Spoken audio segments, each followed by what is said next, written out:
How many of you have ever broken a cell phone screen? Anybody ever broken their phone screen? Wow, that is the vast majority.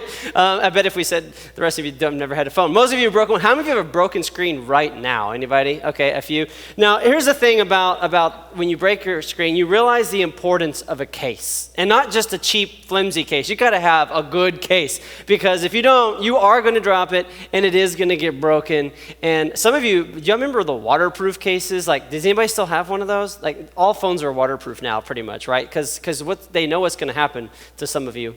How many of you have dropped it in the toilet? Anybody done that? Dropped your phone in the toilet? Wow. Okay, I'm really curious if you just went right in for it, or like, what would you do if your phone goes in the toilet? Are you going to leave it? Are you going to get it? Are you going to go get some tongs? Okay, I hope it's pre-business. Anyways, let's not even think about that. So here's the thing: when it comes to a phone, you got to put something on it to protect it. I actually don't like cases, and for the longest time I never had one.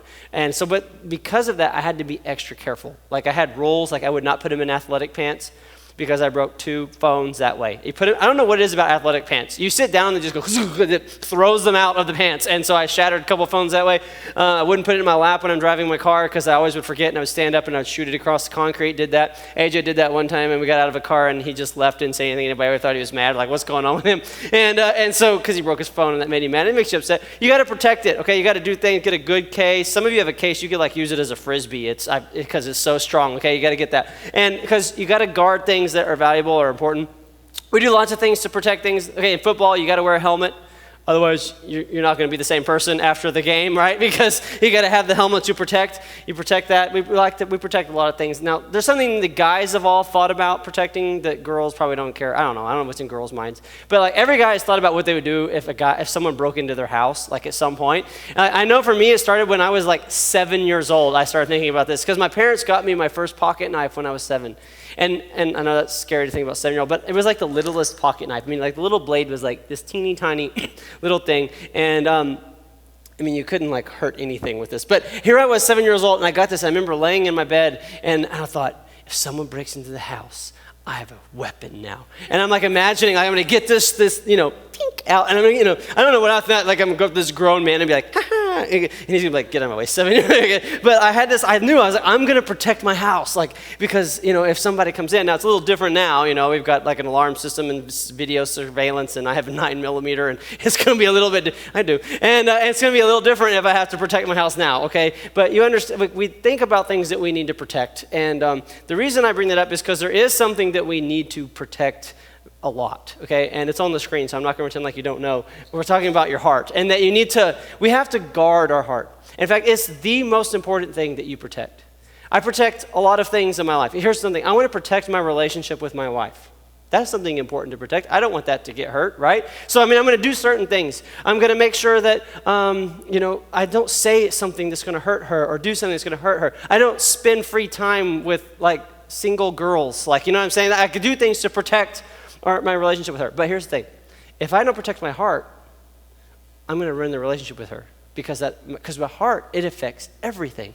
And so what I want to do is we want to talk about this thing that you probably haven't even thought about. And the reason is because there's a guy named Solomon. Now, Solomon wrote a lot of wisdom in the Bible. And it's like all this wise stuff, okay? Over and over again. If you read Proverbs, it's mostly Solomon writing smart things that we should do, okay? And then in the middle of all the stuff that he says this, above all else, now I've said a lot of really important things, he has said, okay? He's thinking, I have said a lot of really important things, but above all else, do this, guard your heart, for it is the wellspring of life. And here's the image, a wellspring, if you can imagine a desert, okay, and there's a river going through the desert, and this is true, this happens in places. There's a river, and everything around the river is green and doing well and is flourishing, right? But it has a spring that it started at. There's a spring where it came from. And this is what he's saying. This spring is what brings the life into your life. Now here's the thing though. If the wellspring is good, everything down is good. If the wellspring, if you poison the spring, if you dump waste into the spring, guess what happens to everything downstream? Everything downstream gets messed up. And this is the way it is with your heart. If your heart is good, everything else is going to go right. If you pollute your heart, it's going to mess up every single element of your life. Now, this little passage here, they're trying to translate it lots of different ways, okay? And it's kind of weird, going from Hebrew to us and trying to help us understand it. One of them says it like this. Above it all, guard your heart, for everything you do flows from it. Everything you do, your relationships, everything, your success, your emotions, everything flows from it. Another one says it like this: for out of it spring the issues of life. You know anybody that has issues? Look at the person next to you and say, you got issues. Y'all were really sweet about that. Like, y'all didn't even want to say it. It was like, no, you got issues. Okay, I heard you got serious issues, right? Because some of it, we got issues. Some of you are thinking, the person that said it to me is the one with the serious issues, right? Okay, and we got issues sometimes. Okay, here's the thing. Issues, you know where they come from? Your heart. A lot of your issues in your life are because of your heart, and they came from your heart. Here's one more way they say it. For it determines the course of your life. In other words, the way that you're going to go, the way you're going to experience your life is going to come out of your heart. And so he's saying you need to protect it. Because if it gets messed up, the entire course of my life will get messed up and will go in the wrong direction. So he wants us to protect it. So just to make it kind of painfully obvious, I'm going to do this stupid illustration. So why don't you say, PJ, what are you doing? What are you doing, PJ? She said it backwards. Okay, but anyways, yeah. PJ, what are you doing? Well, yeah, thank you. Thank you very much. I'm making me a glass of Dr. Pepper. Yeah. Man, I want a Dr. Pepper. Okay, all right, let's try this again. You're thinking, this would be the coolest magic trick. I want a glass of Dr. Pepper. And I try it again. This is stupid, right? Okay, I really, really want a glass of Dr. Pepper. Tastes like water. Now, I'm going to tell you why. Now, you're like, this is stupid. I'm going to tell you something. Okay, the reason I keep drinking water is because there's water in there, okay? And what is going to come out of here is what is in there. The reason you keep blowing up on your family even though you say you're never going to blow up on them again is because what's in there. The reason you keep struggling with fear over and over and over again and you say, I'm not going to do this anymore, I'm struggling with this stress, I'm not going to let this happen anymore, I'm not going to do this thing anymore is because of what's in there. The reason you keep struggling with the same sin all the time and it keeps coming back is because what's in there. And what's in there is going to come out. Does this make sense? So and when I'm talking about in there, I'm not talking about the cup. I'm talking about your heart, okay? What is inside your heart is what is going to come out. And so there's really 3 areas that I want you to think about when it comes to guarding your heart. Number 1, what's in there, okay? And you can look in your heart and see what's coming out. And the way you kind of know what's in your heart is by what comes out. That's the next thing. Look in your life and what is coming out? What are the words I'm saying? What are the things I'm doing? What is the emotions I'm feeling and experiencing and that kind of stuff? What is coming out? And then there's the third thing. What are we putting in? Okay? And you can see the things that are going into your heart because what goes into your heart is what comes out of your heart. Okay? And so what is in our heart in abundance is what eventually comes out of our heart. And so we need to think about what's going in, what's in, and what's coming out if we want to guard our heart. Now, Solomon talked about this. Jesus talked about this, okay? So Jesus was talking to these guys, and they were upset with him for him and his disciples not washing their hands before they ate. So that's the thing, I guess. They got mad. And so he's talking to them, and he's like, don't you see that whatever enters the mouth goes into the stomach, then out of the body? And he's talking about eating food, okay, digestion and that, okay? And so but he goes on and gets to this heart thing. He says, but the things that come out of the mouth come from the heart. Now he's not talking about throw up, okay? He's talking about what you say, right? And he says the things that come out of your mouth come from the heart, the things that you say. So if you've ever done this, you were talking to somebody, you got mad and you said something stupid. Anybody ever done that? And then later you're like, I don't know why I said that. I don't know where that came from. Have you ever felt that before? Jesus would go, I know. It came from your heart. There was something in your heart that came out. And actually there's something about this that has always bothered me for many, many years. And I just really... the Lord helped me understand it today while I was preparing for this message. Because I hear this and I'm thinking, okay, but like I've said things to a loved one that I didn't mean. Does that mean that I really feel that way? Like let's say, okay, one of you was really annoying me. Okay, who would that be? Okay, who do y'all?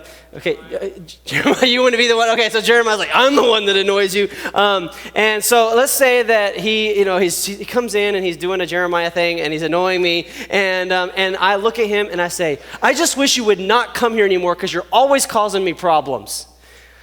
Because I got mad, right? And I just let it out, okay? And he was like, oh, he doesn't want me to come to church anymore. And then a few minutes later, I'm like, dang it, I didn't mean that. I don't even know why I said that. Now, Does that mean that actually in my heart I don't want him here? No. That's what has bothered me for so long, because I'm like, didn't you say what's actually in your heart? So if your family member looks at you and says, you're not worth anything, does that mean that that's actually what they believe? Because that's what came out of their mouth. That means that's what's in their heart. See, it's deeper than that, and it's more complicated than that. You see, if I was to yell at Jeremiah for that, it would probably be because of some anger that I'm holding on to from something else. And here's what happens. I hold on to this anger, and I'm upset, or here's what happens a lot of time with people in leadership. This with your parents or your coaches or your teachers. They feel disrespected by some people in their life. It could be a family member, someone has nothing to do with you. They feel disrespected. And then in comes Jeremiah and disrespects me. And I'm like, well, blah, because, and all of a sudden, all this anger and stuff that I've been bottling up in my heart from other people comes out on him. It doesn't mean that I feel that way about him. It means I got issues in my heart. And this is great for you for two reasons. Number one, there's some people in your life, maybe a mom, a dad, a friend, who has said something to you and it hurt because you couldn't believe they would say that to you. Here's something you need to understand. There's something in their heart. And that doesn't mean that they have the bad heart towards you, but they probably have hurt or bitterness or pain in their heart, and it came out on you. And that doesn't mean that what's in them is hate towards you, but there's something in them that is wrong. And that's the other thing, is it gives me courage and comfort to know that, like, it's not just me. Yeah, I may have done something stupid, but they have something they're dealing with. Do you see how that works? And so it actually can give you sympathy and compassion for them to know that there's something hurting in them, because what sane person would blow up that much over what just happened, okay? And the other thing is, if I see stuff like me, like if I blow up on Jeremiah because he did something silly, then I need to look at my own heart and go, what's wrong? Why am I so messed up? Like, why would that set me off? What have I not let go of? And it gives me a sign. And I spent way too long on this one verse, but here's the point. When stuff comes out of our mouth, there's something in our heart. Not necessarily hate for that person, but there's something in our heart that's off. He goes on, for out of the heart come evil thoughts, murder, adultery, sexual immorality, theft, false testimony, and slander. In other words, everything that you do that you go, I wish I wouldn't do, he says there's something in your heart that's causing that. Okay? And sometimes it's not as easy to determine as you think. Sexual immorality is something that a lot of people struggle with. And we go, well, it must be lust in their heart. It could be. For a lot of people, I can tell you it's a lot of other things. Boredom. See, a lot of people struggle with, they get bored and so they go and they do something. Here's one, fear. I can tell you how many people I've talked to over the years that did something with a boyfriend or a girlfriend because they were afraid the relationship was going to end, so they went further physically than they wanted to. They did something sexually immoral because they were afraid, and it was fear in their heart that led to doing something. And so there's all kinds of things in our heart, but it's something in our heart that causes us to do things that we don't want to do. And then Jesus says this other thing about it, and it kind of turns it positive. This is another passage. And he says, the good man brings good things out of the good stored up in his heart, and the evil man brings evil things out of the evil stored up in his heart. For out of the overflow of the heart, the mouth speaks. In other words, whenever there is an abundance of something in your heart, whether it's good or bad, but hopefully good, if there's an abundance of good in your heart, what eventually happens is it overflows that thing out. That is what is going to come out of you, is the more of that you put in. And if you're putting evil stuff in, eventually that evil is going to overflow out of your heart. It could be lust and things that you're putting in. If you allow the fear or something to just stay in your heart, guess what? Eventually it's going to come out in some way. It could come out in a sin, it could come out in lashing out at a person, but it's going to pour out in some way. And out of the abundance of our heart, the mouth is going to speak. I was trying to make it stop doing that little stream there. All right. Because out of the abundance, it's going to happen. And so you can store up good or you can store up evil. If there is the wrong thing in there, the Lord can clean it out and you can be something different. So what we want to do is figure out how to do that. So over the next few weeks, this is going to be something we do for a few weeks. And here's why. He said, above all else, guard your heart. And yet you probably have not even thought about guarding your heart this year. You know what I'm saying? Like someone who's like, I did. Okay, but most of you are like, oh yeah, I never thought about that. Okay, and he says above all else. This is something that he thought was so important. So we want to talk about how to do this. There's more than we're going to do in this series, but we're going to give us some ways, okay, to start really thinking about this so that you guard your heart. And to do it, I'm actually just going to go to the next verse tonight. And we're just going to see the next thing he says. Because it's not, he doesn't really connect them necessarily, and sometimes the Proverbs are just scattered, but I do see a connection between them, and so I want us to do that tonight. And so he says, above all else, guard your heart, for it is the wellspring of life. And then he goes away next, and he says, put away perversity from your mouth. Let corrupt talk, or keep corrupt talk far from your lips. So he's saying, hey, if you cannot have the wrong talk coming out of your mouth, because it's going to affect your heart. Now, Jesus said that what's in your heart comes out of your mouth. So I started thinking, here's the thing. Is it what's in my heart comes out of my mouth, or does what comes out of my mouth, what my talk, change my heart? Which one is it? You know what the answer is? Yes. Both, okay? They both, in fact, it goes both ways. What I say comes out of my heart. And what I say changes my heart, okay? And so what we say, it goes both directions. They have a huge impact on us. And if the things are negative, it is going to put junk in your heart. And it is a sign of junk in your heart. Do you see what I'm saying? So for example, lying. Here's one that every single person struggles with at some point in their life. Lying says something about your heart. It says that you think, that was weird. Yeah, I need some Dr. Pepper, okay? Actually, that was really nice. Okay, so for some reason, where we at? Lying. Okay, so this tells something about your heart. This says that you think that what your needs are more important than the person that you're talking to. That you're willing to hurt them through a lie to keep yourself looking better, to protect yourself. It says that. But when you lie, it also puts things into your heart. It teaches your heart that it's better to protect me than to help somebody else. It's better to protect me than to come clean and have integrity. It teaches your heart the wrong thing. Tearing others down. This is a struggle for me, okay? Now, not to their face, just behind their back.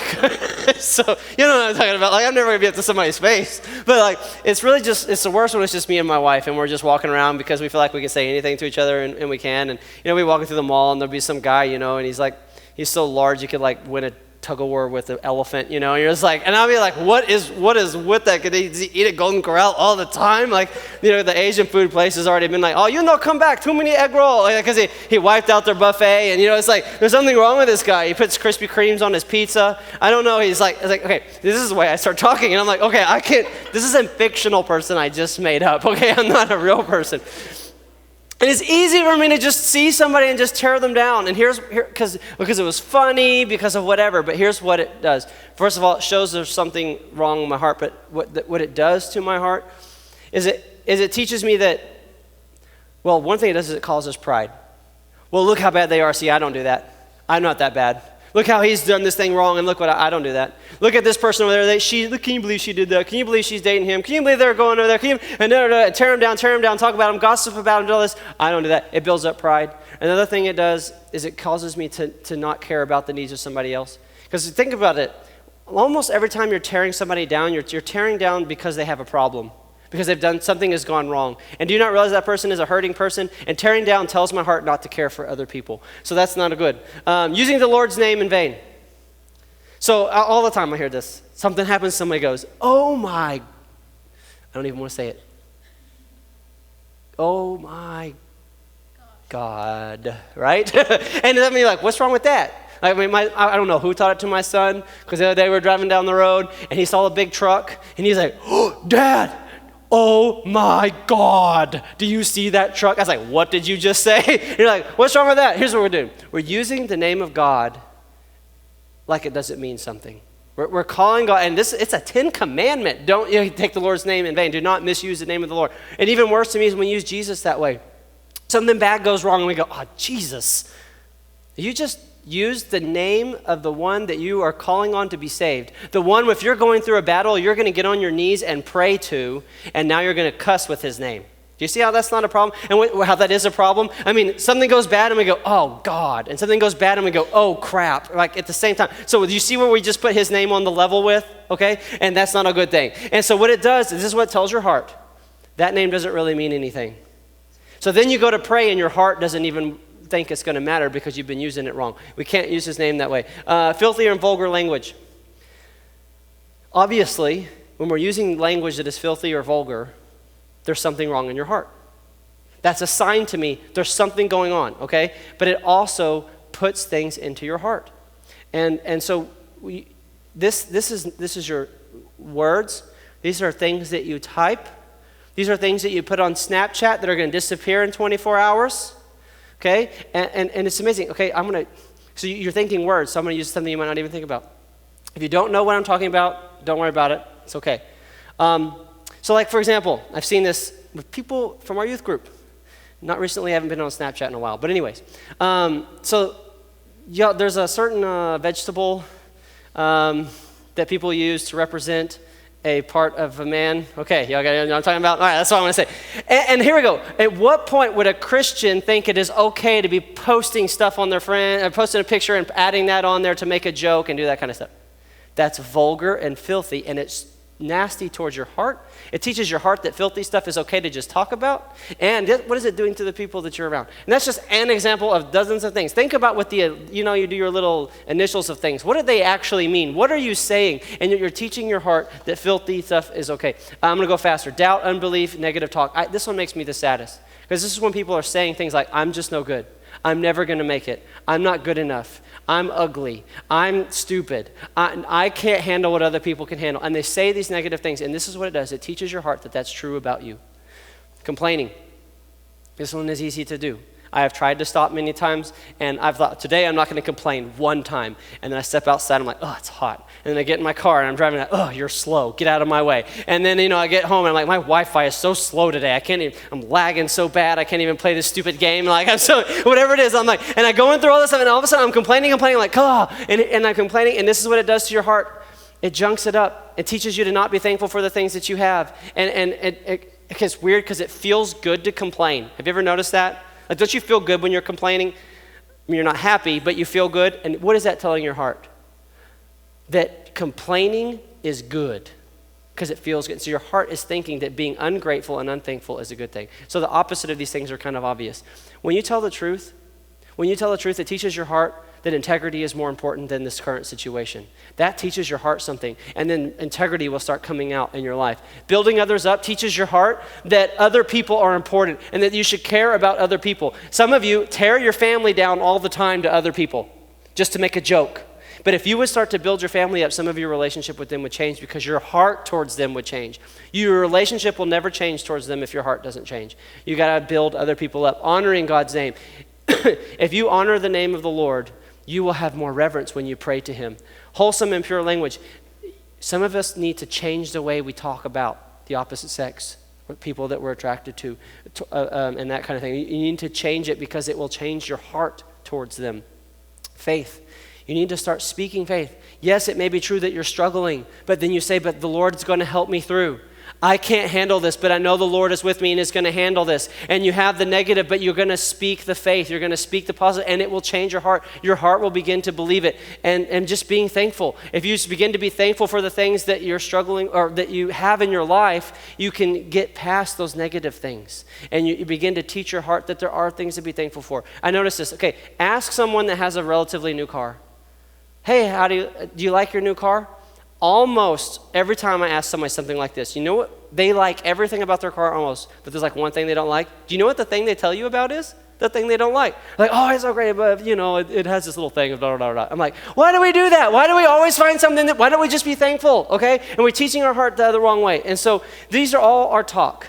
These are the things you talk about. And I just want to think about one more aspect of this. Self-talk. Do you know what self-talk is? This is where you talk to yourself in your head, okay? And you could do it out loud, but most of the time it's in your head, okay? This is just your thinking. And here's the deal with your thinking. If your thinking is wrong, your heart's going to get messed up. Now, you can decide what to think. That's why Paul told us to do this. He said, brothers, whatever is true, whatever is noble, whatever is right, whatever is pure, whatever is lovely, whatever is admirable, whatever is excellent or praiseworthy, think about such things. So you choose to think these things. Are your thoughts praiseworthy? The things that you're thinking about other people, about yourself, you're like, there's nothing praiseworthy about me. Find something. I got out of bed today. I know how to tie my shoes. Whatever it is, okay, find something praiseworthy to think about yourself. Find something admirable to think about your family or that person that annoys you. You may have some people in your life who are not very admirable. I understand that. Some of your families are rough. Some of you have some terrible or hard situations. Find something admirable and begin to think about those things. Your heart will change. Whatever is pure. Last one I'm going to do on this list just for time. Pure. This is something that so many of us need to learn how to do, is to think pure about others. See, this was a struggle for mine for many years, but many, many years ago I learned something very important, that I had to take control of the way I thought. So a girl would walk into the room, and where my mind used to would have started to think thoughts that I'm not going to describe for you out loud. And now I would think this: I don't look lustfully at girls. She is not an object for me to to look at. You know what I'm saying? Like, and so I would change, I purposefully thought pure thoughts. And so then what happens, I change. My heart changes, but it began with my talk, my self-talk, my out loud talk, but those kind of things. So is this the way you talk? And just to kind of end, okay, I want you to think about this. Are your friends that you spend, maybe the top 3 or 4 friends in your life you spend the most time with, does their language look like this or this? Because I can guarantee you that they're putting stuff into your heart. If the people that you're spending the most time with are tearing others down and using the Lord's name in vain, or they have vulgar language or this kind of stuff, okay, they are putting junk in your heart. You might need to think about how some change needs to happen. Is the music that you listen to, if I was to get your favorite playlist and play it in here, okay, would we be in trouble? We'll talk about more of that another week. But like, is your playlist filthy, vulgar language? If it is, it's putting that into your heart.